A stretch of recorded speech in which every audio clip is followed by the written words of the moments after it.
I know you're tired. I know you're hurting. And I wish I could say something that was classy and inspirational. But that just wouldn't be our style. Pain heals. Chicks dig scars. Glory lasts forever. Right on! Shotgun. DC right. Flip 90. Dig. On the center. Ready?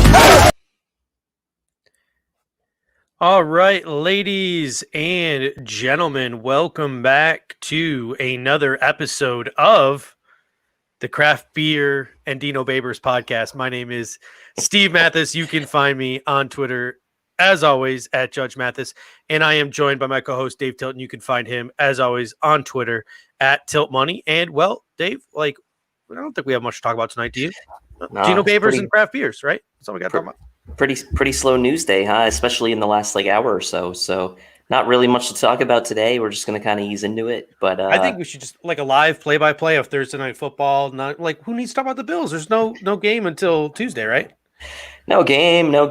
But wait a minute. You say Tuesday? You say? Yeah, Tuesday. Oh, maybe there's something we need to talk about then. A little Tuesday Night Football. Action. And we got a lot of our regulars in the house, including Joshua Baird. Oh, of course, Josh, I missed you. Oh yeah, I need somebody other than Dave to hold me. It takes more than one person to keep me in check. And Scott Blakely says, so no game next Thursday at all. It is appearing likely that if the Titans test positive tomorrow, they're going to do something with the Bills game, whether it's create a week 18 or forfeit or something. Who knows? So if a Titans player tests positive tomorrow, the Thursday Night Football is back on, per Adam Schefter, because there will be no Bills-Titans game on Tuesday because they won't have time to get into the facility. However, if the Titans-Bills game does go on its schedule, it'd be really interesting to see if the NFL tries to throw a game in there on Thursday night. I don't think they would do that. Do you? I don't, but see, this is the thing that I'm trying to figure out, and I'm not sure that it's really been disclosed yet, is fine. Let's say this happens let's say a Titans player tests positive tomorrow, right? And the game gets moved back to Thursday. What happens if a Titans player tests positive on Monday morning or Tuesday morning? Then what happens? Do they go back? Do they decide that late to go back to the Thursday scheduled game with the Chiefs? For the sake of the matter is that only gives the Bill, we're going to get into all this, but that's what I'm trying to figure out is what happens after tomorrow if a player tests positive? The window is so small here that I'm just not sure. Yeah, it's crazy to me what the NFL is doing to the Buffalo Bills and to some of these other teams because of the actions of the Tennessee Titans.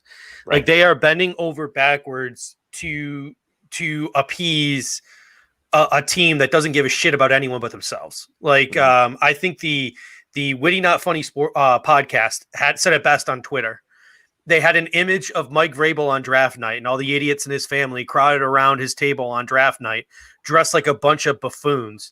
And they said the NFL, seriously, we're surprised that this guy couldn't handle COVID procedures, that this guy couldn't keep his team in check in a COVID week. And the NFL is apparently going to come down with a monumental punishment.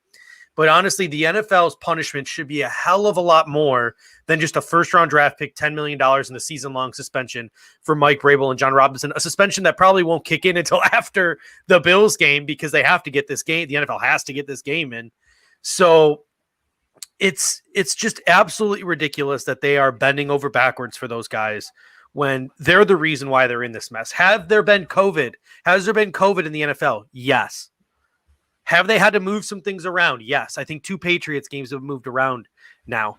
But the only team that has put this league in jeopardy of losing its season has been the Tennessee Titans. And it's absolutely ridiculous that we have to sit here and think about, if they test positive on Saturday, does that mean the Bills are going to have to play on Thursday? Well, if someone tests positive Monday morning, it's incredible that the Buffalo Bills have to go through this because of the actions of the Tennessee Titans. It's absolutely asinine. Yeah, and let's be, I just want to be clear about the point you made around the COVID thing. Yes, there's been COVID positive players, test, whatever, and people have been placed on the COVID list. The key difference here is that it's documented and reported that the Titans blatantly broke the protocols and broke the rules. That's the biggest difference here. The other situations we had prior to this were people just getting tested positive. There was no reporting or record of those teams or those players really breaking any rules. Raiders things, a little gray area, but really this is the first sort of blatant disregard for the protocols. And I think that's why people are getting so upset. Yeah. So let's bring up Scott's super chat here. Thank you, Scott. As always a big super chatter for us. So we really appreciate that. Scott says, I thought that the forfeit was like a last resort from Adam Schefter, was telling us there's going to be some heavy penalties. We just covered that and totally agree. And some players, maybe draft picks, are fine. So that's true. But in the reality, that's not going to have any effect on this immediate game with the Bills. And I think that's what people are kind of upset about. The way I'm looking at it, Enrico says, I'm not happy about this, fellas, but the Titans are 3-0. So what? Like, that's what I'm saying. It's like, who cares what the Titans record is? Because these are the notes I have down about this game being moved to Tuesday night in Nashville. There have been 23 positive tests on this Tennessee Titans team between players and personnel. It started when they did not properly report the first case. Someone came into contact with COVID, they let the team know, and then they did not follow the procedures from there, and that's where this took off. That is reportedly where this all took off.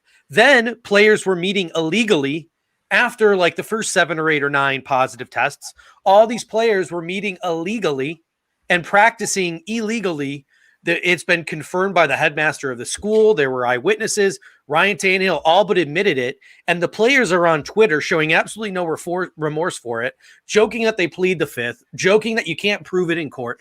All of these different things that shows that this organization has absolutely no control over its procedures, its protocols that the NFL put in place, or their own players. And it's not safe for this game to be played on Tuesday. I don't care if they're 3-0. It's not safe. It's not safe for Tennessee, who's going to be about 12 players short, and you're going to roll them out on short practice after not playing for 2 weeks. All of these things. That's an injury risk for the Tennessee Titans players.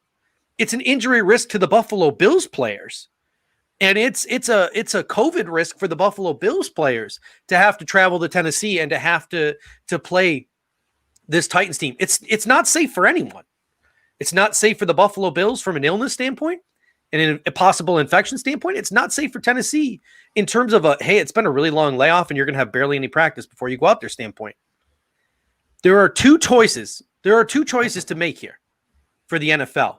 And they chose option 3, which is the wrong choice. The 2 choices are, number 1, create a week 18 and move that game there when everyone's rested, everyone's prepared, everyone's ready. Or the Tennessee Titans forfeit because they brought this upon themselves. Those were the only 2 choices, the only 2 reasonable choices. Yep. And the NFL chose the wrong one. Yeah, because let's be real, the first parachute, right? The main parachute is that you move whatever game it is that you are affected by, and you slot that into your bye week, whatever that may be, and you shift bye weeks around. The emergency shoot, which is what you just said, is the week 18, right? So you kind of have two slots in essentially within the confines of the actual schedule into the Super Bowl to kind of put this game. But we know the Titans already blew that because they've already given up. They already had the bye week situation where they pretty much just burned through that scenario. So now the scenario is week 18 or they forfeit, and the NFL's trying to get this game. And my guess is this. The NFL is going to try to do everything they can to keep things on schedule because they're probably fearing that this is not going to be the last time something like this happens during this season. That's my assumption, right? Bills Titans is in jeopardy. We're going to try to get it in. We're going to give this 2-day window of their clean to get the game in. The problem I think is going to happen is like all these tests are going to start coming back positive. You're going to have this logistical nightmare to try to get all these games in. And I don't know that week 18 is going to be able to accommodate all of it. So then what happens? You come to the situation, like you said, where if a team broke protocol, they forfeit. If the team didn't break protocol, then you're kind of in a jam. What do you do, right? Dan Brown, another regular of ours, super chatter, thanks, Dan, says if Roger Goodell had any balls, which he doesn't, he would send a message to make the Titans forfeit. But whatever, let's crush their practice squad of a team. Yeah, I mean, this is the fine line, right? Because like you almost have to have different scenarios for, and I'm sure, and it doesn't sound like the NFL really thought this through. You almost have to have different scenarios for punishing the teams that broke protocols versus just guys that test positive and the teams that just can't play. You have to have two different like means to an end there. Yeah. Philip says, I just want to see the Bills on primetime to shut up my friends as a Bills fan from California. Well, we're about to see them on Tuesday Night Football. I guess we can consider that primetime. 6 p.m. That's do you know that I'm going to actually have to probably watch that game from work? Yeah, like that's 3 p.m. The logistics of our pregame show next week is going to be a nightmare for me. I think we're going to have Casey and I think we're going to have Knapp go on Sunday to do their fantasy stuff. And then I don't even know what we're doing Tuesday. We're going to have to find somebody because I literally work until 3 p.m. West Coast time. Well, which is the kickoff of this football game. I'm going to be watching on my phone. Well, this is ridiculous. What I'm thinking is tonight we're going to talk a lot about like the COVID stuff. We probably won't get a ton into the pregame. Maybe our regular Monday show we reserve for the pregame. Yeah.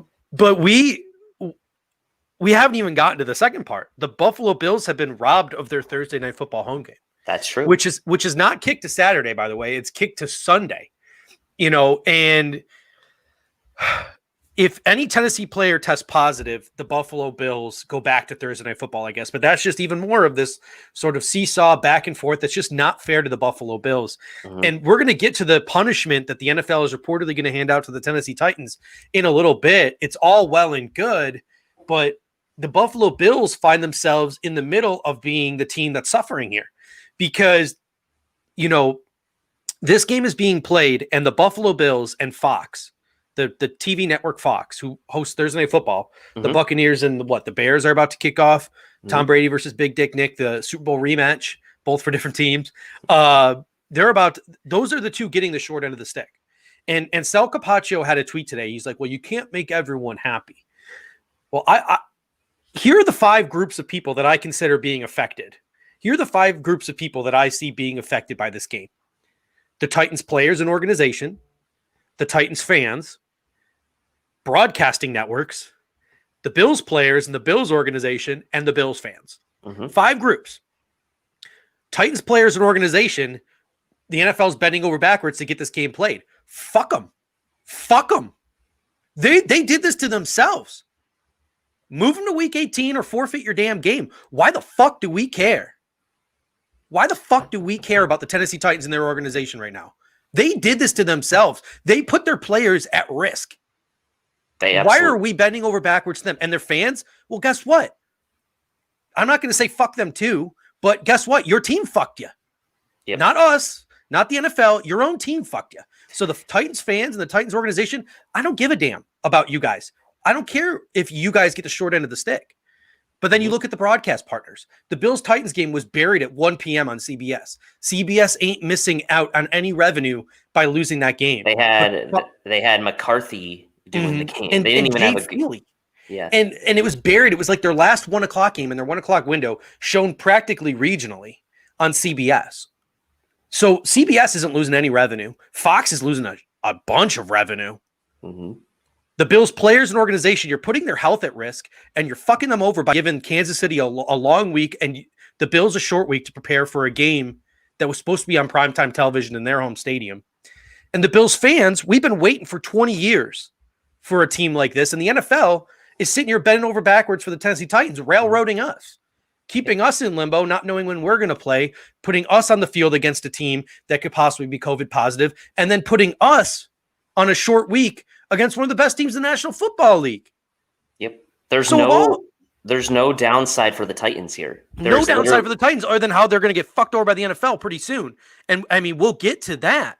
But I mean, come on. There were 2 choices here, a forfeit or a week 18. And the NFL made the completely wrong decision. It's unbelievable. It's absolutely unbelievable. And Philip says, I hope we still up on a Thursday because that kind of means, but I mean that hoping a person gets COVID. I don't think that it's that, Philip. I think it's like, it seems like a foregone conclusion that someone will test positive already. Like it's already going to happen. That's kind of, I think, what most people are assuming is that come tomorrow, there'll be another positive test for the Titans. And by tomorrow, we're likely to know that our game against Tennessee is not going to happen, and we will go back to being scheduled for the Chiefs on Thursday. What this really, I mean, the Chiefs benefit, the Titans benefit. Obviously, there's no downside for the Titans. The Bills are stuck in the middle because of the Thursday game situation. So essentially through tomorrow and through Saturday, they almost kind of have to prepare for 2 games in a way, right? Because like, yes, you're preparing for the Titans as if you're going to play them. However, if that doesn't pan out, and let's say by Monday or Tuesday, you have to turn around and then play the Chiefs on Thursday, like you have one to 2 days to prepare for the Super Bowl champs. So the Bills are really in a bind here. The wrong call was made, in my opinion. I think Rico had mentioned it on Twitter, even just cancel the game. And I think probably he was getting at like reschedule the game, right? As Gary Herman here says, thanks Gary for the super chat, says, got to have a week 18. Titans will not be the only game to miss a game this year. Yeah. I mean, that's the other point of this, right? Is like, regardless of whether like they broke the rules or not, like the scheduling aspect of it probably doesn't change, right? Because the only way the scheduling aspect would change is if the NFL decides to start enforcing forfeits, right? Otherwise, if they're not going to enforce forfeits, then the scheduling aspect, whether they broke rules or not, doesn't change. And the teams that break the rules aren't going to be penalized other than through draft picks and other things that we're going to get to. So, yeah, Stephen Campione says, wouldn't you think the NFL would want to cater to us more, being that we have Josh Allen and you think we want him in prime time as much as possible? Yeah. The NFL is now missing out on Josh Allen versus Patrick Mahomes on primetime television because the Tennessee Titans wanted this situation would be over by now. The only reason this virus is still spreading throughout the football team is because they are literally going out against the NFL's orders and practicing and getting up close and personal with one another. These tests would be over and be negative by now if it wasn't for the actions of the Tennessee Titans. They've done this to themselves. Yeah, and Scott, another super chat. Thank you so much, Scott. And Joe, I'll get to yours in just a second.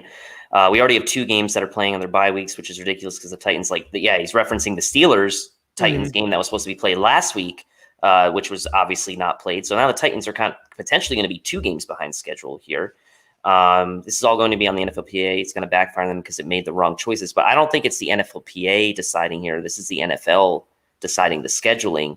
I don't know what role the NFLPA has in do they have to agree to the scheduling? I don't know about that. I think there's got to be probably some kind of conversation back and forth. Yeah. So maybe, right, if the NFLPA agreed to that schedule, then that is a bad thing. As Scott mentions, Joe says, I hope Josh Allen throws for 500 yards versus Tennessee. We're going to get to that, Joe. We're going to get to that because that team's coming off very little practice. So, let's talk about the Titans' punishment a little bit because they're not getting punished on the football field. Right. I mean, this is absolutely ridiculous that the NFL, like I said, is bending over backwards for the Tennessee Titans. But here, according to Mike Florio, here is the possible punishment. It's not going to be forfeiture of games or a week 18 created. What the NFL is going to do is they're going to power through. And at some point, Mike Florio suspects that head coach Mike Vrabel and GM John Robinson are going to be suspended for the season.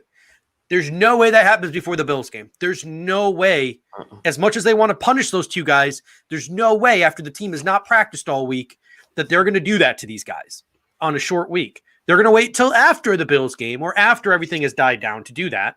So again, the Bills get the short end of the stick here because they're not playing a team down to head coach and a GM.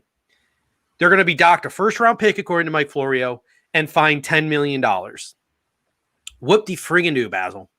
This is a good football team in a very small window, a Derrick Henry type of window that's pretty much essentially lost their season, but they've done it out of their own stupidity. Whether Vrabel was suspended or not, whether they have a first-round pick or not, whether they're $10 million richer or not, this team is still pretty screwed. They screwed themselves. Like, there's really not much more the NFL could do to them.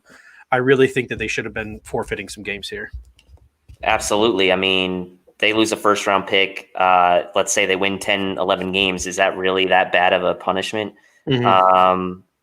Brooks Weaver says, I hope we don't get any cases or we're screwed. Well, I don't think the Bills will. I think it's going to be coming down to the Titans, whether they're going to get any cases tomorrow. And tomorrow, I think it's got to be they have to have 2 consecutive days of no positive tests, right? That's the window we have for them to be able to kind of practice and play.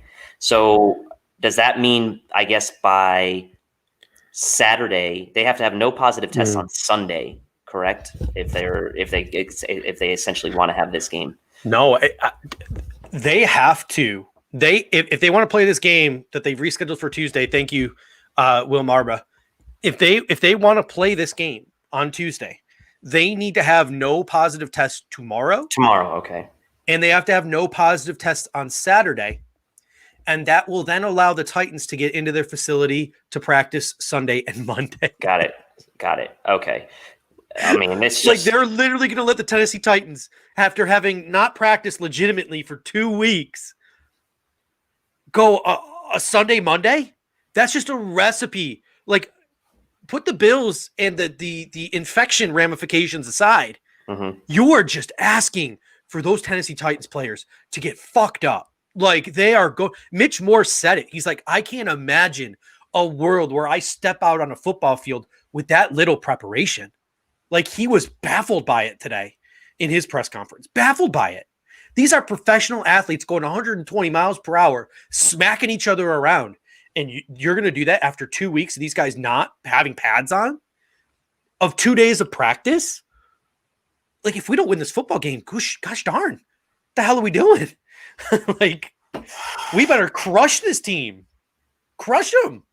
Because we've had a week and a half to prepare, and they've had 2 freaking days. Yeah, I mean, and not to mention that the guys that are going to end up going back to practice are going to be, I mean, you've seen Tennessee's list, of COVID list. It's like 20 plus guys long at this point. So that's personnel. I think they got like 13 players 13 players. Okay. There's still some really good players. They're really shallow at some really key spots. Like they're down to 1 wide receiver. Yeah, AJ Brown's on the list. I know that. No, AJ Brown's not, but Corey Davis. Corey Davis. Adam Humphries are. And then Simmons and Daquan Jones are on the list. So they have like literally 2 defensive tackles listed on their roster. That's it. They're going to have to call a practice squad. Like Khalif Raymond and some guy I've never heard of named Westbrook and AJ Brown is all they have left at wide receiver.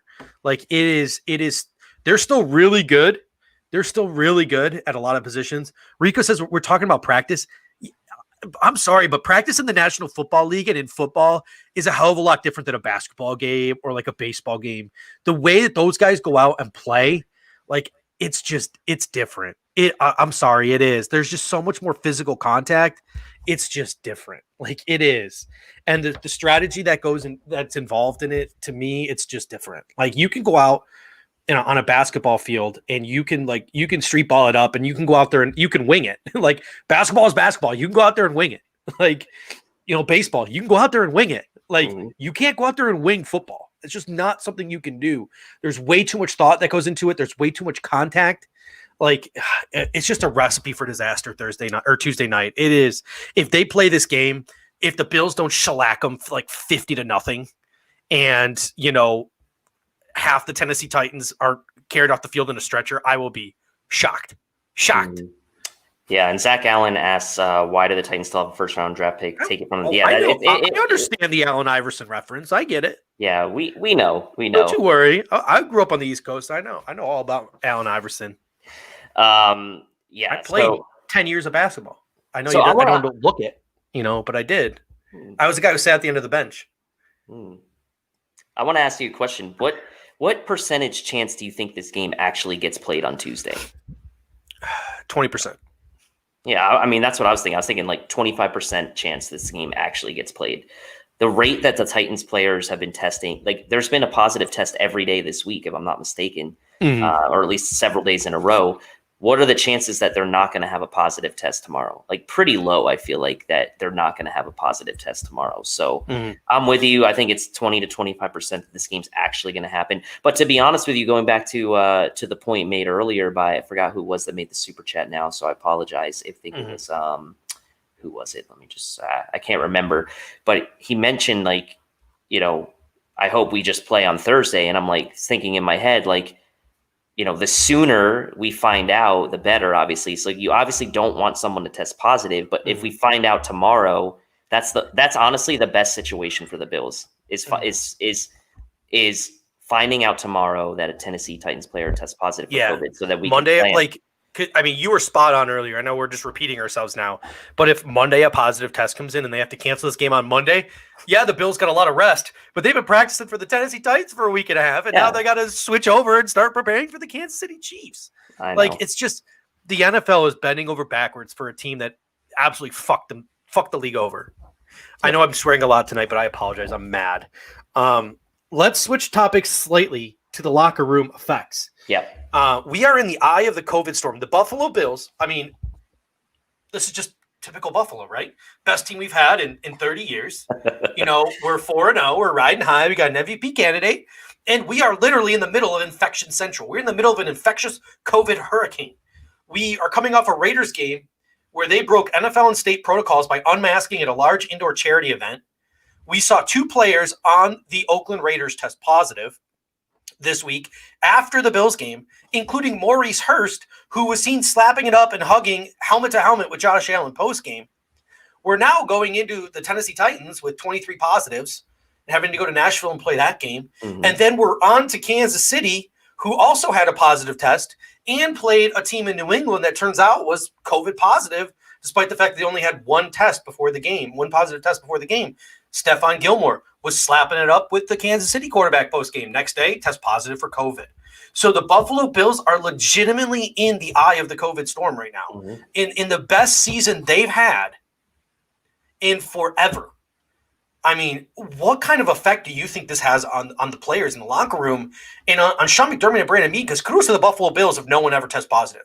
I will be shocked if not a single Buffalo Bill test positive in the next couple of weeks. I mean, it's crazy. It is crazy. And I mean, look, this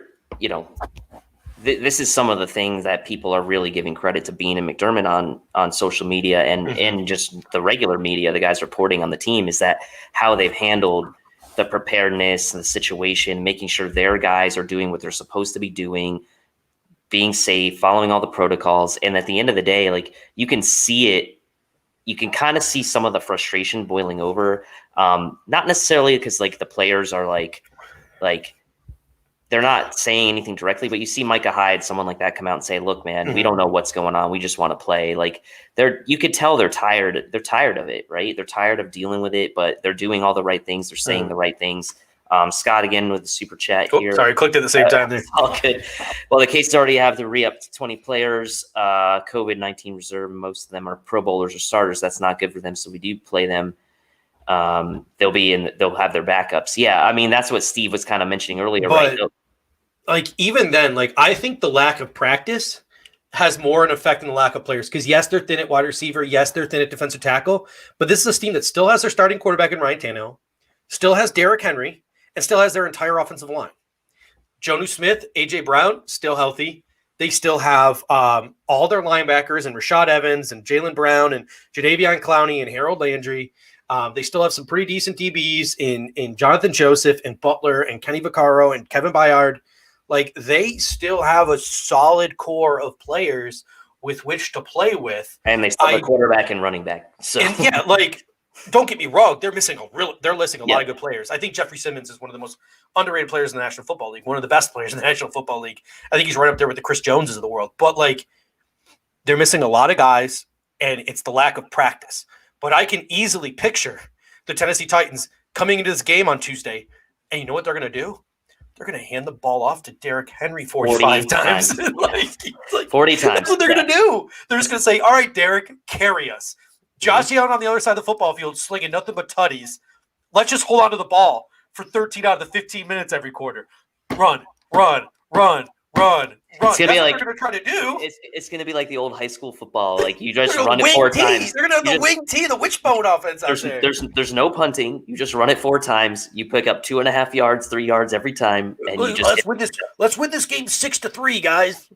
They're going to go back and watch the old Cleveland Brown Buffalo Bills games as inspiration for how to win this football game. That's not inspiration for anything, man. That's inspiration to not want to watch football. The game film that they're going to be watching this week for their designated playbook. Like, all right, guys, let me show you what I want our offense to look like. And he's going to pull in like this old projector with like a film reel, and there's going to be guys in leather helmets just smashing into each other. That's the game film that the Tennessee Titans are going to be watching this week, because that's going to be their game plan. It's going to be Derrick Henry in a leather helmet just bashing people. That's what they're going to do on Tuesday if this game is played. And honestly, it kind of scares the hell out of me a little bit. Well, let me ask you this. Is there a benefit here potentially to – well, clearly there's a benefit to not play this game for the Titans, but is there a benefit here to not play this game for the Bills either? Because we've got our fair share of injuries at the moment, and that's something I know we're going to talk about. But, it's about Trey White not practicing. John Brown looked like he aggravated his calf injury today. We know Milano's out for a while, but we're kind of banged up too, not from COVID, but from regular injuries. Do you think that there's any benefit to the Bills to just not play this game? Yeah, like I really do. I mean, let's take a look at that injury report. I'm going to take this banner off real quick. Let's take a look at that injury. Let's take a look at that injury report. I mean, did not practice. John Brown did not practice on Tuesday, and then practiced Wednesday, but limped off the football field. You probably wouldn't have John Brown if you played on Sunday. Matt Milano with a pec injury. He's going to be out weeks. Andre Roberts with an ankle injury out of nowhere that he apparently got on Sunday. He wouldn't play. Levi Wallace is out. Trey White probably wouldn't play this game with a back injury, which I want to get to in a moment because I'm not even 100% sure it is a back injury. I don't know if it's right or wrong to say that, but we'll get into that conversation in a minute. Brian Winters probably wouldn't play, and John Feliciano is probably still going to be out a couple more weeks. Cody Ford has been limited with a groin. Zach Moss is limited. Yeah, this is a football team that could use some rest. For sure. But I said this before, and I said this on Twitter today. The injury report doesn't scare me anymore. And you want to know why the injury report doesn't scare me anymore? Because we have Josh Allen as our quarterback, and he is playing better than any player in the National Football League outside of Russell Wilson and Aaron Rodgers. He's probably playing just as well as them. When you have a quarterback that's playing as well as Josh Allen, when you have a quarterback, a true franchise quarterback that elevates your football team, no injuries. Like, injuries suck, and injuries will hinder you, but they never keep you out of it. When you have a quarterback that's playing as well as Josh Allen, you will be in every single game, no matter the injuries around him. As long as he's healthy, which it appears like his shoulder is because it was a non-throwing shoulder injury. As long as he's healthy, you're fine. And we do have a pretty deep team, too. Young King comes in with the depth. And, depth, exactly. And last year when we were scoring 19 points a game, every injury was so magnified, right? If Trey White we weren't relying on Josh Allen last year to win us games. We were relying on the combination of defense and limiting turnovers to win us games, and we're scoring 19 points a game. You're right. You can overcome a lot more of these injuries when you have a quarterback that's elevating the team, like you said. And honestly, it would suck for Trey White to be out. It would suck for these guys to be out, but the Chiefs, Tom Brady has dealt with injuries across. Pat Mahomes has dealt with injuries on his team. The Chiefs defense has kind of stunk ever since he's been the quarterback. So it's like we're kind of like, I guess, in getting that treatment now where it's like, look, maybe it doesn't matter as much the injury report as long as it's not like the key super top of the line type guys. But obviously Trey White is one of those. But on defense, it's probably less important, right? So let's go back to Trey White here. And I want people, because I don't know how I feel about this. I don't know how I feel about even saying it out loud, even giving sort of validity to some of the things that I'm hearing. Let me know in the comment section if I'm totally wrong for saying this, and I will apologize. But we understand that Trey White almost opted out of this football season. He almost didn't play. He had a relative who died of COVID. He had a lot of concerns about his wife and his young children. All of a sudden the Bills find themselves in the eye of this COVID storm. And Trey White, who looked fine during the football game, is all of a sudden out 2 straight days of practice with a back injury. He doesn't do his normal Wednesday press conference, which tells you that he might not have even been in the facility. Could this be the Buffalo Bills covering up for a Trey White that doesn't feel comfortable coming into the team facility? Could this be a situation where Trey White's fine? He just doesn't feel comfortable coming in and playing and being in this facility around COVID. And the Buffalo Bills are saying, hey, we totally understand. We'll put you on the injury report. We'll let you stay home.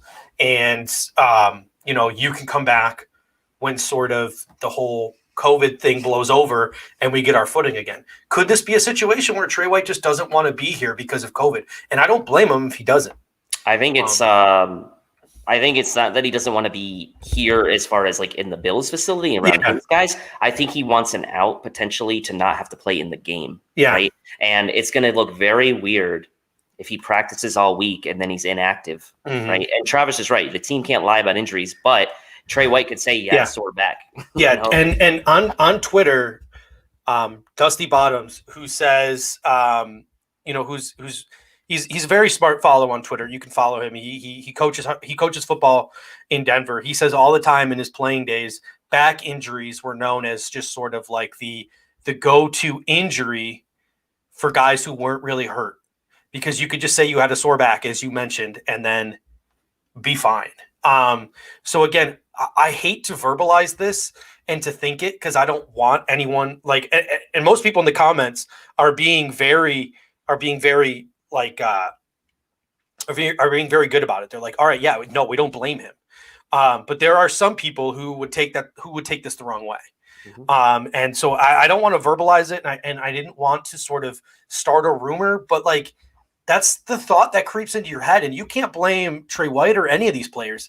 Like, if the NFL were to say, do what they probably should do and press pause for 2 weeks, like the NFL really should press pause for 2 weeks, let all of these COVID sort of cases work themselves through and just sort of hit reset, and then start their season over again. I think that's what they should have done. It's too late now. Thursday football's going to kick off. But if they did that and then they gave players the option, all right, guys, you've been here for 4 weeks now and a full training camp. You've seen how it works. We're going to give you the option to opt out again. I think you'd see a ton of players, Trey White included, take that out. I think you would. So it's a tricky situation. I don't blame him, but if Trey White and Levi Wallace can't go, that's a conversation that we're going to have to talk about at cornerback this week. If we do play this game on Tuesday and Trey White and Levi Wallace are out, here is what I'm looking at the cornerback position. Here are the three scenarios in which I can envision. Scenario number one, Josh Norman and Josh Norman and Cam Lewis on the boundary with Teron Johnson on the inside. Josh Norman and Teron Johnson on the boundary with Levi Wallace and Dean Marlowe on the inside, like rotating back and forth. Or what we have seen in practice, because I've seen it in some of the highlight clips, Josh Norman and Saran Neal on the boundary with Teron Johnson on the inside. Which one of those three scenarios do you think is the most realistic? I personally think the most realistic is Cam Lewis and Josh Norman on the outside with Teron Johnson in the slot. That's what I would assume is going to be the most likely scenario. I feel like you're not going to displace two guys out of their normal position just to get one guy sort of in the lineup. Meaning, like, I don't think you're going to move Teron Johnson out of the slot where he's like most comfortable. I don't think you're going to put Saran Neal down there, especially because he hasn't really been a starter in that spot other than like certain sub packages. And Cam Lewis, I think, is, he's suited. He can play on the outside if need be. So to me, that's what I would assume. Again, don't know. And now I'm making the assumption that Levi Wallace is not going to play in this game. He's on IR. He's done. Yeah, I think you said his name like a Freudian slip. So I just wanted. So he's not going to play. Trey White, let's assume he's not. Then that to me is the lineup there. It's Lewis and Norman on the outside with Teron Johnson on the inside, and maybe Dane Jackson gets elevated to be active for this game. Yeah. Caitlin Blunt coming in with some really solid comments. She said, why put Bills through this and their families? It's like we do nothing wrong, but there's someone in the middle of it. Yeah, I mean, kudos to the Bills. Since training camp started, when all those guys like Duke Williams and them and Saran Neal tested positive for COVID incoming to training camp, the Buffalo Bills haven't even sniffed COVID, haven't even had a single positive test. And then she says, doesn't matter, Bills guys, no one can stop us. And I'm in agreement with her. Like, I would be crapping my pants if this was last season and Trey White and Levi Wallace weren't going to play. I would be losing my mind. I would be sweating like that Jordan Peele gif. Like, I would be losing my mind. But like, it's, to me right now, I'm not even, it doesn't bother me. Why? Because I trust our offense to outscore the other team. Like, I really do. I really do. And it's a weird feeling. And I feel like maybe we're going to play a game one of these weeks and it's not going to happen, and I'll come back down to earth and start panicking and having a heart attack every game. Again, maybe after the first drive on Tuesday, if we play on Tuesday, I'll lose my mind if the Titans march down the field and score. But right now, like, not even a care in the world. Not even a care in the world right now. But I honestly wouldn't be surprised. The way that they're practicing and the way they spend training camp, it almost seems like Saran Neal is a boundary corner for them, which blows my mind. Yeah. Blows my mind. But I wouldn't be surprised if it's Josh Norman and Saran Neal with Teron Johnson in the nickel. And then if Saran Neal doesn't do well, which in most highlight reels, in the practice videos, Saran Neal's getting torched by Stephon Diggs or John Brown. Like, poor Saran Neal, man. Like, on the boundary, you're pretty much built to be a nickel. And you're on the boundary against those guys. But maybe going and practice against those guys and going against a really depleted Tennessee receiving corps, he might feel like, hey, I can actually stop these guys. So maybe Saran Neal does have the playing experience, obviously, regardless of the position, over a Cam Lewis. But I'd like to see Cam Lewis get a chance. Cody with the comment here: more confident than I am. Looking like no Trey White, no Matt Milano. Sorry, but I just see us dropping this game. I'm not saying the Bills are good. I think the Bills are 1 point. Well, the Vegas lines have gone on and off, but at one point I saw them as 1 point underdogs. At one point I saw them as 6 point underdogs. 1 point favorites. At one point I saw them as 6 point under. So I don't know what's going on with this Vegas line right now. I still like to think the Bills have the advantage, but if Derrick Henry has a day and our run defense goes back to what it was in weeks 2 and 3, then I could see maybe the Titans pulling out. Let's not forget they were in the AFC Championship game last year. I love this comment from Thomas Burke here. Why not do it so they've already moved New England and Denver to Monday night, so there's another Monday night doubleheader this week coming up. Why not move Kansas City Buffalo? If that game does play as scheduled, the Titans game, why not give Fox their primetime game? Put it on Tuesday night and give both teams a short week. And the Buffalo Bills would have a short week again going into the following week, but it would give Fox a Tuesday night primetime game to make up for losing their Thursday night primetime game. So I didn't even think of that, Thomas Burke. That's a great comment there. But Cody Finney talks about being worried. Like, Titans still have a lot of good players, and I'm really worried about the whole just giving Derrick Henry the ball 50 times thing. But at the same time, I don't know. Maybe I'm misjudging it, but just the lack of practice. Football is such an intricate sport. You see how ugly these Thursday night games are. And you have a Titans team that's coming here on practically no practice. It's crazy. Counterpoint to your own point. If Derrick Henry just runs the ball 50 times, it's that they don't really need to practice that much. Maybe on defense, I agree, but on offense, it's just Ryan Tannehill going like this, giving it the ball. So anyway, that was just more to jab at you a little bit, but let's talk about this guard rotation a little bit. I want to talk about the guard rotation a little bit as the Thursday football game is underway. Tom Brady is working it down the field 3 yards at a time, typical Tom Brady fashion. I forgot to set my fantasy lineup. You know what? I'll tell you. Before we get into the guard rotation, I want to hear in the comments section, I want to hear your opinion. Fantasy football. I barely check my teams. I'm so checked out with fantasy football right now. I'm so with all of these shufflings and with all these injuries and everything that's going on in the National Football League, I'm so despondent to my fantasy football team right now. I'm barely checking them. I'm Sunday, I usually forget by Thursday, and then Sunday morning I check my lineup and change it and don't even think about it, and then check to see if I won on Tuesday, which is very much not like me. That's not that doesn't sound like you. That's not me, but this is what this season has turned me into in terms of fantasy. I mean, I've got $400 invested in fantasy, and I just don't care. I'm flushing it down the toilet at this point. Yeah, I mean, my brother tried to come up with a way to kind of handle it similar to, I think Matthew Berry advertised this. He basically said, look, before the 1 p.m. games on Sunday, let's assume the Thursday night game goes as planned. He's like, I'm going to you got to come to me. I'm the commissioner. You got to come to me and tell me if you have a guy that's on a team that doesn't play, you have to tell me who the other guy is on your team that you would have used instead. Text. And so my brother tried to do that, and it was kind of met with mixed reviews. In my other league, we're just going with whatever the flow is, man. It's whoever plays that week, that's what you're going with, And we did add one extra IR spot. so that people that are declared out and stuff like that, you got a little bit more flexibility. But yeah, man, fantasy, it just doesn't feel the same this year as it has in years past because of all this.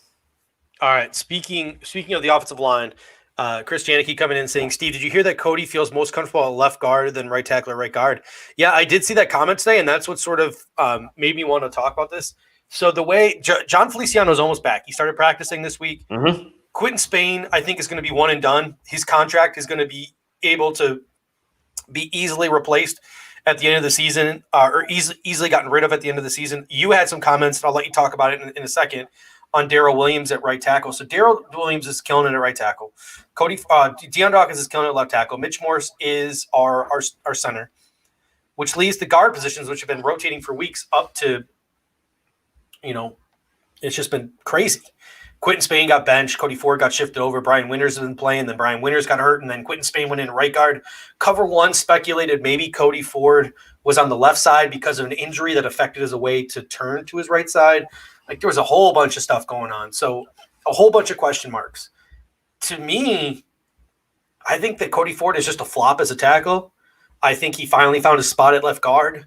Let's just roll with it. Like, let's just let him go. And when John Feliciano comes back, put John Feliciano at right guard, have some really good depth in Quentin Spain and Brian Winters that will both be going in the offseason and call it a day. What are your thoughts on the offensive line shuffling and rotation so far? Yeah, I mean, I agree, but it's like, if that was the case, like, why didn't they start the season with Spain at left guard or why didn't they start the season with Ford at left guard and Spain at right? It's just, the whole thing is a little weird to me with them kind of flipping sides. But if Ford really is more comfortable at left guard, like I said last show, you have that left side locked up with Dawkins, Ford, Morse. If that's the way you want to go, cool, I'm good with it. Darrell Williams, I sent out a tweet today because I thought he hasn't been shown the love that he's been deserving, right? I think he's been playing really well. He's got that right side locked down. We were all talking about the combination on the right side of the line before the season started. We didn't even consider the fact that maybe that left guard spot was going to be up in question because we just assumed Spain, with the contract and the way he played last year, was locked in there. But now it looks like the best line combination we might have when Feliciano comes back left to right is Dawkins, Ford, Morse, Feliciano, Williams, which honestly looks pretty good to me. I feel pretty good about that because then you still, like you said, you got Winters and Spain as backups. You still have Inseki as a swing backup tackle.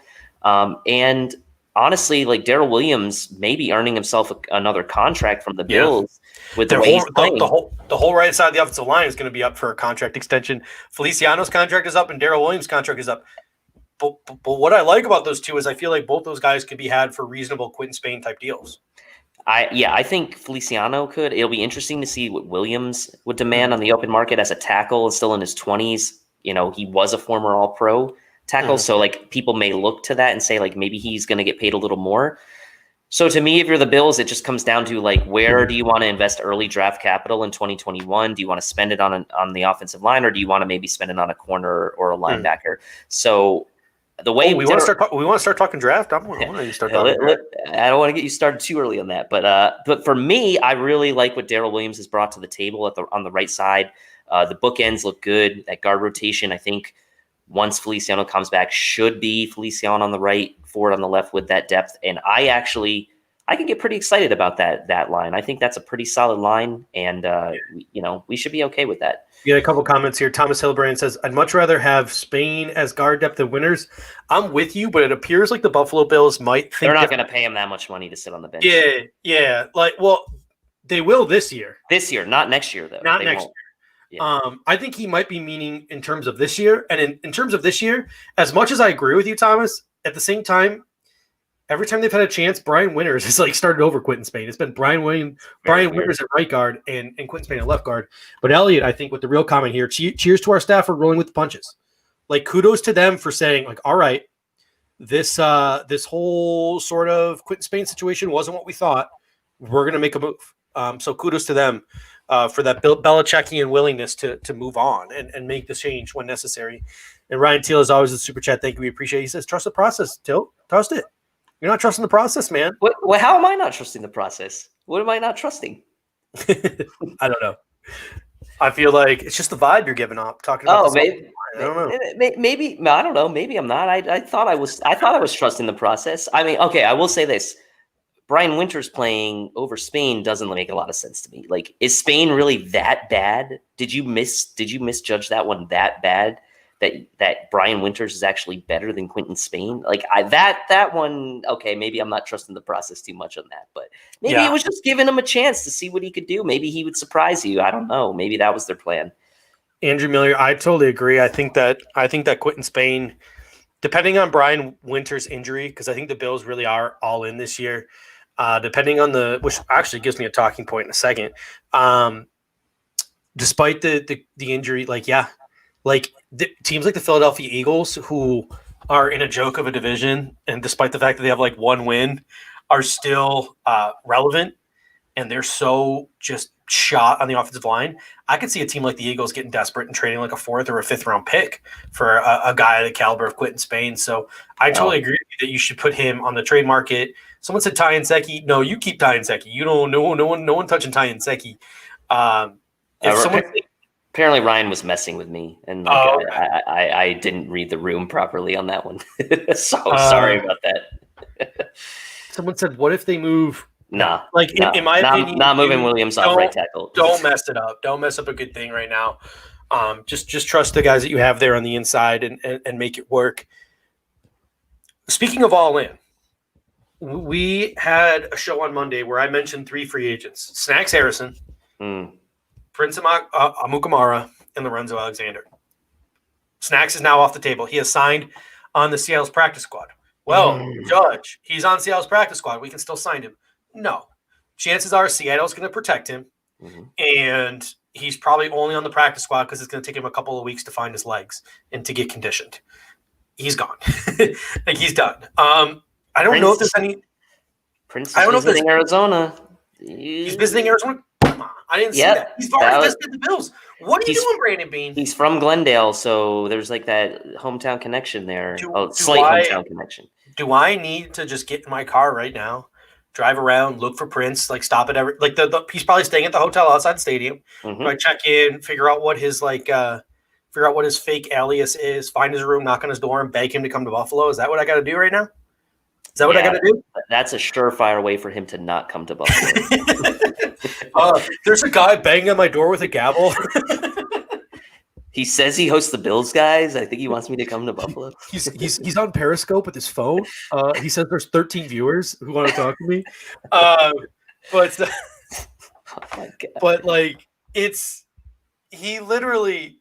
Is he signing in Arizona? He's visiting. That was this evening. I saw a report that said he was visiting Arizona. So he hadn't signed yet as of earlier. But you just never know. I mean, the thing is, the fact that he is from Glendale kind of probably gives it a leg up there that he might sign there, but you never know. Oh, he signed. So apparently people are saying he signed. Oh, he did sign. See, I was on the air. Let me fact check this in real time. Going on the old Twitter machine here. Typing in. Yeah, he does. ESPN's reporting 3 hours ago, Prince Amukamara has a deal with Arizona Cardinals. Fuck me. This is my fault. I did this. I jinxed it. It does say they have an agreement in place to sign him. It doesn't say they've signed him. So I can still sabotage this. Yeah. I can do it. I believe in myself. But why would you want to go to Arizona? And here's what I'm going to say. Here's what I'm going to say about Arizona. Cliff Kingsbury thinks he's in the Big 12. He legitimately, he's in the sophomore slump. Kyler's in the sophomore slump. That offense is just not moving the football. They're playing down to their opponents. Vance Joseph is one of the worst coaches in the National Football League.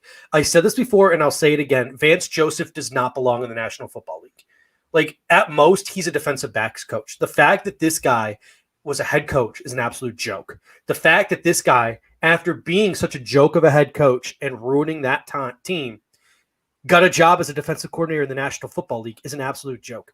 My in-laws are Cardinals fans, and they get mad at me every time I go over there and I say, hey, you got a pretty quality football team if Vance Joseph wasn't your defensive coordinator. Because they got some talent on that defense. But Vance Joseph is a fucking joke. He is literally the worst. Like, it's embarrassing how bad he is as a coach. He's. I'm going to go tell Prince that. Be like, Prince, you want to go play for that joke of a defensive coordinator, or you want to come to Buffalo and play for Sean McDermott and Leslie Frazier, even though apparently they don't want you. Well, if I'm not mistaken, he's living off the same sort of credibility that Adam Gase is, right? I mean, he was a defensive coordinator, I think, for the Denver Super Bowl team, right? No, Vance Joseph was the DB coach in Cincinnati forever for all those Marvin Lewis playoff teams. He was a Marvin Lewis protege as a DB's coach, and then he was Miami's defensive coordinator for Adam Gase's first year, and that defense was terrible. Oh, you're right. Wade Phillips was the defensive coordinator. But he was living off his reputation from Cincinnati as like the young DB coach, and John was like, I found my steal. Like, well, no, he's terrible. He took their really good 34 defense, tried to turn it 43, blew up in his face. That great defense that Wade Phillips built, he blew it up. Yeah. Like, he's just terrible. He hired terrible offensive coordinators who ran terrible offenses, and that team was an absolute joke for 3 years. So, I mean, yeah, that's what Chris is saying. Vance was he was the head coach for Denver. I was getting it confused with the Wade Phillips defense. But yeah, I mean, does this not? I already made him angry on Sunday. We were watching that Carolina game, and I'm like, you want to know why Carolina's working the ball down the field with Teddy Bridgewater and Mike Davis? Because Joe Brady is 100 times smarter than Vance Joseph. Like, they have talent on that defense. Vance Joseph is just a joke. I don't know what to say to anyone at this point who wants to defend Vance Joseph. You can't. Like, you can't. I like this question here from let's get back to the Bills, because I feel like we talked too much about the Arizona Cardinals for one night. Jack Kyler says, what's the deal with TJ Yeldon? And this is another point I wanted to get into. And it's more, not so much about TJ Yeldon, but the running backs. We've seen the past couple of weeks, the Buffalo Bills have had a bell cow running back in Devin Singletary. For a team that's not throwing the ball, or that's not running the ball as much as they used to, for a team that's sort of dependent on giving their running back 15 to 18 carries a game, do we need a bell cow running back more than we need a committee? Like, would it be better to just make Devin Singletary the guy and keep Zach Moss and TJ Yeldon on the bench in case of emergencies, the break glass in case of emergencies, the guys who get 3 to 5 carries a game? Like, when Zach Moss is back healthy, is it a 50-50 swap at the running back position, or should it be Devin Singletary as the bell cow getting 80-90% of those snaps? I almost think it should be. I do, but I want to qualify kind of how I think about the term bell cow. I think about the term bell cow as like a Derrick Henry type, a guy who's going to get like 25 carries a game. Mm-hmm. I think like bell cow to me means like a guy who you're relying on to carry the offense, and you're like a run first team. Whereas what I think of Devin Singletary as like the primary running back, if you want to call him a bell cow, that's fine. Just like your kind of definition of it. But to me, like, you could almost say, like, in a run-heavy team, let's say you were a run-heavy team, the 15 carries that he's getting in the game, like, honestly, isn't that many. That could be like a split, like on another team, right? That could be a situation where maybe you have like a Chris Carson and a Carlos Hyde, combining for 30, 35 carries in Seattle because they run the ball so much. But if you're passing the ball so much and Devin Singletary is your primary running back and he's getting the 14, 15, 16 carries, that's really all you're going to get carries wise from your running back, then I'm fine with him getting a bulk of that. I'm fine with him getting like, the 15, 12 to 15, and like maybe Moss mixes in for like 5 carries or so. So if that's what you want to call it, then I'm good with that. I'm fine with him getting the primary share of carries. Yeah, 716 Truth says Singletary is a rhythm runner. He needs touches. I agree. Whether it's Singletary or whether it was Zach Moss or whether it's TJ Yeldon, whatever running back you decide to go with, I feel like most running backs are rhythm running backs. And I just think if you're only going to give the running back the ball 15 times, I feel like it should just be one of them. So let them get in a rhythm. Right. And let them find their footing. You got a comment here from Caitlin? Yeah, I mean, Caitlin makes a comment here. Singletary would get his touches going later in the season, waiting for New England to change it up and run all over them. So, Caitlin's kind of inferring here that maybe as the season wears on that maybe we let Singletary kind of lead the way. I don't know. We'll see about that. I think like that 15 sort of carry a game mark is a good number for him. I think you had just had the comment up from 716 Truth saying Singletary is a rhythm runner and needs touches. But I'm fine with him like getting in rhythm like on a drive, right? I don't think he necessarily needs 25 carries to get into a rhythm. I think, a couple carries on a drive and he gets going pretty good. I think you just can't completely forget about him, right? And just go completely, you do need to use him. You do need to kind of still make sure he's getting a few carries, per drive. Chris says, I think if a running back is hot, you keep feeding him. And it remains to be seen of whether they're going to like do that once Moss gets back. So like say in a game, Devin Singletary is your bulk carrier, but a guy like one second there, Gary. A guy like Zach Moss comes in and busts off a 15-yard run. Maybe you just keep Zach Moss in there for a couple of plays. And then if he gets on fire, you keep him in for a little while. So play the hot hand. I like that from Chris.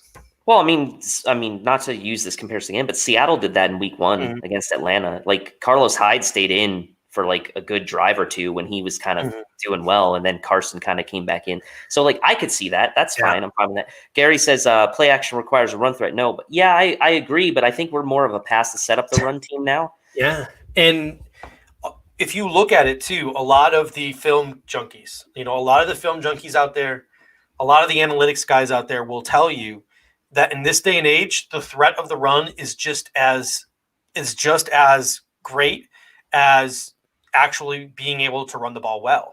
And most analytical breakdowns have shown that play action is effective whether you're a good running team or not, because it gets those linebackers to bite. Like even if they know that it's going to be play action, they still bite, they still freeze.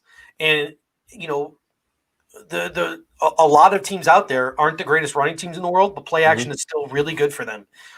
So I think that's sort of like a myth that's sort of been debunked, that you have to be a good running team to be a good play action team. But still, at the end of the day, a good running game don't hurt either. You know what I'm saying? So, and we have been a good running team when we've chosen to run this year, outside of like couple play. Like we ran the ball honestly pretty. Did everyone get their Air Raid Allen gear? That's a great question. I need mine's in the mail. I'm putting money into your pocket here by buying this shirt. Is that what I'm hearing? Now, ladies and gentlemen, if you want to buy your Air Raid Allen gear, thank you. First of all, thank you to the BF Text Club for peer pressuring Rico and Pierre and Bobby into putting that shirt in the BF fan shop. And honestly, looks pretty fly. I got myself a hoodie. It's awesome. I dropped the money on a premium hoodie. My dogs loved it. You can probably hear them in the background now because my fiance just got home. My dogs love it. I love it. You should love it. You should head over to the BF fan shop and buy it. And you should also smash that like. Ryan Sealback, thank you very much. I appreciate that. How loud are my dogs in the background right now on a scale of 1 to 10? They're about a 5, I would say, maybe a 6. Sounds like you have about 5 or 6 dogs. This is a professional podcast. One of them's like a half Chihuahua, so it is really quite. They are really quite loud. But Richard says even the RPOs with Josh Allen's threat to run, it's all huge. And it's how about Josh Allen not really running much the last 2 games? Yeah, although last game I was happy about it. I said it after the injury. Everyone was saying this, but like he didn't really run once after that shoulder injury. So I think he had 4 carries last week and 4 the week before. So his carries are down from the first 2 weeks. But hey, when you're passing the ball as well as him, that running threat is just in your back pocket when you need it, man. Right? That's just something you can do when you need to. Yeah. All right. I do apologize to the dogs. They'll stop barking in about a minute when my fiance walks in, and she just walked in. So I do apologize for that. We're both teachers and we're both back to work. So some late nights for the both of us. All right. I think we're good. I have one more request for the people, and I'm about to put a link. in the comment section. And it's a link to a sort of like survey / form. What I'm going to ask you guys to do, if you could, we're vidcast people now. The Bills guys are vidcast people. But one of the things that we are actually doing is I am actually going back every night after the show, and I am editing the audio. I know we don't really have much audience in the Arizona market. I think we have 3 viewers. But I know we got Sergio and a couple others. But yeah, I look like a math Damn, teacher. Scott has 8 dogs. Scott from the Buffalo Fanatics has 8 dogs. I got 2 and I can barely handle 2. I'm actually a civics teacher. I teach civics, so I teach history, social studies, all that good stuff. But yeah, Mike Leach is going to come after me for that air raid. I don't care. Let him come after you. Let him come after me with his pirate sword and his pirate hat. But we're a vidcast now. But one of the things that we're doing is we're getting back into the podcasting game by me every night after the show going through and editing the audio, making it listener friendly. And so one of the things that you guys can do is you could search up the Bills guys on Apple, on Spotify, and you can actually listen to this instead of if you miss it live. If you miss it live and you don't want to pull up YouTube and watch the rebroadcast, you can listen to it like on your car ride to work, anything like that. So that's one of the things that we're doing here is we're turning this into a podcast as well as a vidcast. We want to thank Ryan here. 170 people, smash those likes. We really do appreciate it. Any like will be appreciated. If you thought my dogs were annoying, smash that like. But we're changing the game in terms of podcasts. So we have 5, 6 podcasts. Mm-hmm. And if you follow this link that I'm about to post, that I've already posted once and I'm going to post again. If you follow this link, it's going to take you to a survey. And what the survey is going to ask you to do is it's going to ask you to go podcast by podcast, click on the link, subscribe, rate, and review it on Apple iTunes. If you guys work through that survey, and you go through and you like our podcast, the Overreaction Sports Podcast, the Bot Talks Bills, Buff City, Nap Knows Bills, the NFL Basement, the Bills guys. If you go through and you subscribe, rate, and review to those podcasts on iTunes, you will be eligible to win some Buffalo Fanatic swag from the BF Fan Shop, kind of like we did a couple of episodes ago. So we here at BF, we love the giveaways. We love a way to get the free swags. And one of the things that we're trying to do is we're trying to let everyone at BF be themselves and be their own personality. So we're going away from the main Buffalo Fanatics feed, and we're giving everyone their own channel. So in giving everyone their own channel, all of our ratings, all of our reviews, all of our subscribers, they're going bye-bye. So in order to grow on Apple and iTunes and be up there on the search bar, we need those ratings, those likes, those subscriptions, those reviews, all that good stuff on Apple. So if you could do us that favor, if you could follow that form and you could help us out, we truly appreciate it. I know the BF Chat Club also do that as well. Ryan Steelbeck says he doesn't have Apple. If you don't have Apple, we're also on Spotify.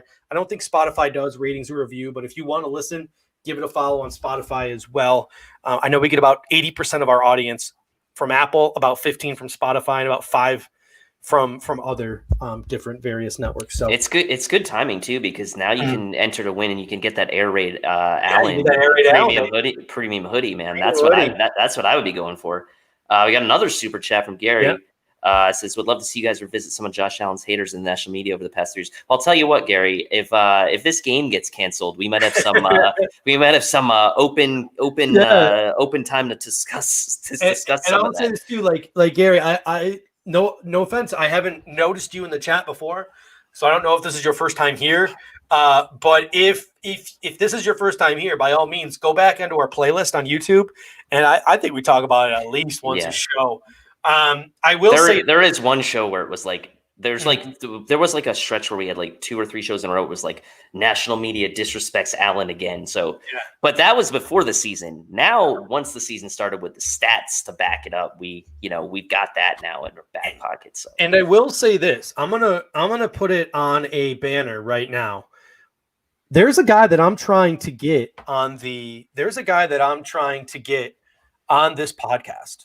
Or not on our podcast, but get on with Rico. And these Pro Football Focus guys, they've done a 180.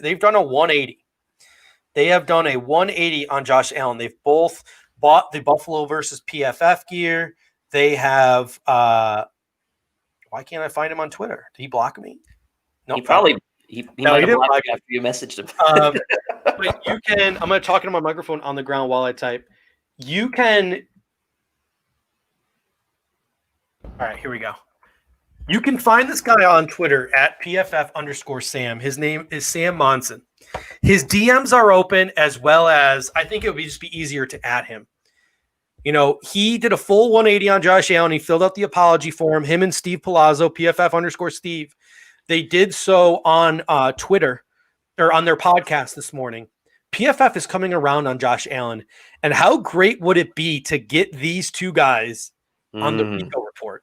Oh, how awesome would it be to see Rico and either PFF Sam or PFF Steve on with Rico, maybe even both? So my challenge to you as we sort of head out here, Bills Mafia, is if you were on Twitter, down here at PFF Sam, tweet at him, direct message him, blow up his spot, say, hey, man, we want to see you on the Rico report at Buffalo Fanatics. Light him up, blow him up at PFF Sam. Let him know that you want to see him on the Rico report. Someone says that Mookie was the best interview to date. Man, Mookie's a man. I love Mookie. Yeah. He's the guy. But yeah, so you need to blow him up, and you need to let him know that you want to see him on the Rico report. We're definitely going to try to get Mookie back as much as possible. I know I did a podcast with Mookie earlier this year. He's just a treat, man. He's great. He's a Buffalo legend. But he's super nice too. That's what, like, he'll talk with you on Twitter if you want. Best questions. Yeah, and if you talk with him on Twitter, if you like say something to him and it's you're not being a jackass, he'll respond to you. He's very interactive on there. Super cool guy. I like him a lot. All I know is I need to see a vidcast with Rico and Sam and maybe Steve. So like you really got to go PFF_Sam. I believe it's also PFF_Steve. Seriously, light him up on Twitter. Light him up. Let him know you want to see him on the Rico report on the Buffalo Fanatics. Tag Rico, tag Sam, tag Buffalo Fanatics. Let's make this happen. Let's make this happen. You guys have the power to make it happen. Let's make it happen. But I think we're just about done for this evening. Again, I'm going to post the link one more time because I'm desperate. I'm not beneath groveling. No. Follow that link to this survey right here. Follow the link to that survey and help us out on Apple if you do have Apple. Somebody asked about SoundCloud. Unfortunately, we don't have a SoundCloud account anymore. We have iTunes, Apple, Stitcher, Google Podcasts, and Pocket Casts. So those are the 5 platforms we're on. I can see about SoundCloud, but I'm not too sure if we can get onto that platform. Yeah. And if you ever want to hit us up on Twitter, keep the party going anytime.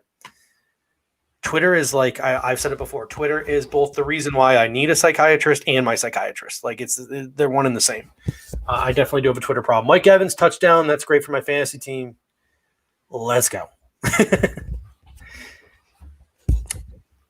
Yeah, I've been on Twitter a little more lately than I usually am. I'm trying to get to 1,000 followers. I'm not quite there yet. So if people aren't following me, I'd appreciate it. Appreciate a follow. I'll follow you back. I'm like 40 shy from 1,000. I know it's not like a big deal to some of these big timers out there, but hey, that'd be mean a lot to me if I could get to 1,000. So listen, Chris, all I'm going to say is that I don't have the money to pay. Like, I mean, this survey is getting blown up. I think we've got about 70 people who have already, through the BF Text Club and through what the Hump Day guys did yesterday and through Twitter and Facebook promotions, have already rated, subscribed, review. And we're super grateful to those 70 or so people. And we are just going to randomly pick some winners. So this is what we strive to do. We strive to get people to create a Twitter. Negative. I'm negative on Twitter. Who's negative on Twitter? I'm snarky on Twitter. No, I think Tim's saying he doesn't have Twitter. Oh, okay. I think I would say my Twitter no. You guys would never believe this from watching the show, but I believe snarky would be the word to. That's a great question, Trick Reviewer. We have a Twitch channel. We could do that. We actually have that capability, so we could will do that. Yeah. Gary asked what our tag is. You're at Tilt Money, right? Yeah, it's on this screen. So if you want to look at no, I gotta take the PFF Sam away. Yeah. At Tilt Money and at Judge Mathis. There's where you can find us on Twitter. So it should be I'll probably do for once I get to 1,000, I'll probably pick a follower to give a Manscaped gift to. Yeah. And then we got Bills guys coming in with holy Mike Evans already has 6 touchdowns already in the season. Just a parting thought here is I think Colin Cowherd, despite the fact that like he says a lot of things that irk me. Sometimes he says a lot of things that really make sense. He said that like when Tom Brady was in New England, he was like that guy on Christmas who got like socks and underwear from the New England Patriots every year. And he goes to New England or he goes to Tampa Bay and he's getting like a Maserati for Christmas. Like they're giving him Evans and Godwin and OJ Howard, who's unfortunately out for the year now, and Gronkowski and Fournette. Like Tampa Bay is legitimately trying their best to give Tom Brady everything he needs to be successful. And at his age, he needs everything he can get to be successful. So Tom Brady's on fire, and he's on fire because the Tampa Bay Buccaneers legitimately tried to surround him with talent. The New England Patriots are what's their record in Super Bowls? Like it's 6-4, right? Like 6-5. Like they've almost lost as many as they've won. And I swear, if New England if Bill Belichick wasn't his own worst enemy, and Bill Belichick wasn't like, oh, I'm smarter than everybody. I can win on a budget, or like I can do this, or I can do that. If Bill Belichick and the New England Patriots front office would have just said like, all right, Randy Moss is gone, we're going to go get another alpha. If the New England Patriots gave a damn about surrounding Tom Brady with talent, Patriots could have like 10 Super Bowls right now. Tom Brady probably still be there. Like New England has shot, like as good as New England's been the past 20 years, they've also shot themselves in the foot a lot. So they've also been gifted a couple. So yeah. Like Atlanta gifted them one. Thank God for Eli Manning, right? Taking 2 off the table for him. But yeah. Anyway. Chicago is now running the ball with Cordarrelle Patterson. They are just the worst 3-1 team of all time. They are not good. It's a facade. All right. So, ladies and gentlemen, unless there is anything else, that should do it for the Bills guys tonight. We hope you enjoyed it, and we will see you on Monday for another Bills Titans pregame show.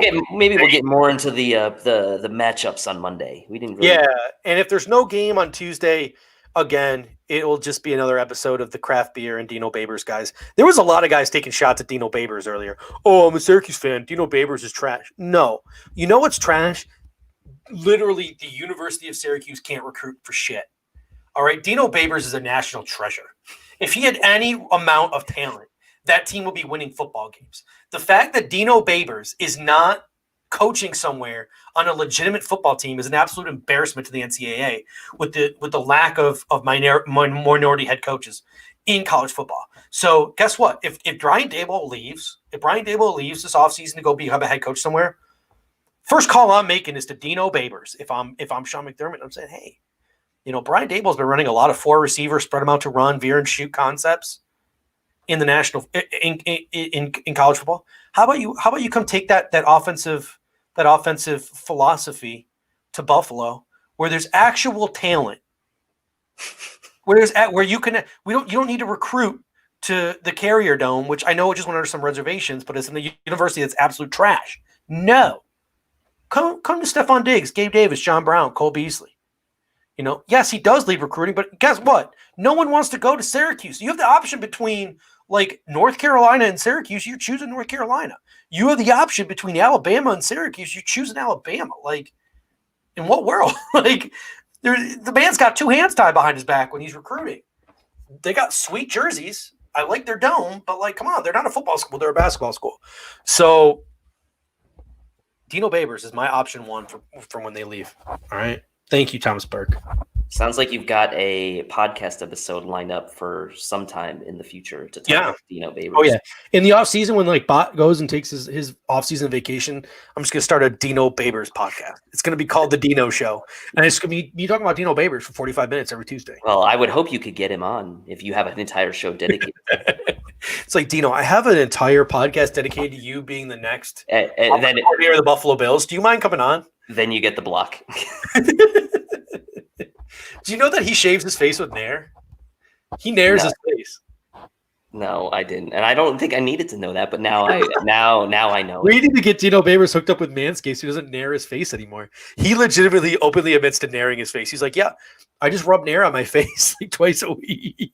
Honestly, this is kind of a plug, but this is true. I got the Weed Whacker thing from Manscaped. I got to tell you, man, I never knew how much hair I had in my nose. It's kind of gross. I got the Weed Whacker, but I don't need it. I don't have any hair in those. Well, you're a lucky guy, man. I had some, and now my nose is fresh. I'm trying to find someone to give the Weed Whacker to as like a gift, but that's like really offensive, right? Be like, hey, do you have a lot of nose and ear? Like, it's like trying to figure out who has. No, you ask family first, because then they won't get offended. Maybe I'll send it to my dad. I don't know. All right. Well, I think that should do it. We got on a Dino Babers and nose hair rant. And I apologize for that. Our show is always supposed to go like an hour. It always ends up going like an hour 20 because we just talk about absolute bullshit for like the last 20 minutes. So I love it. Hopefully you guys enjoy it. But hey, until next time, go Bills. Go Bills.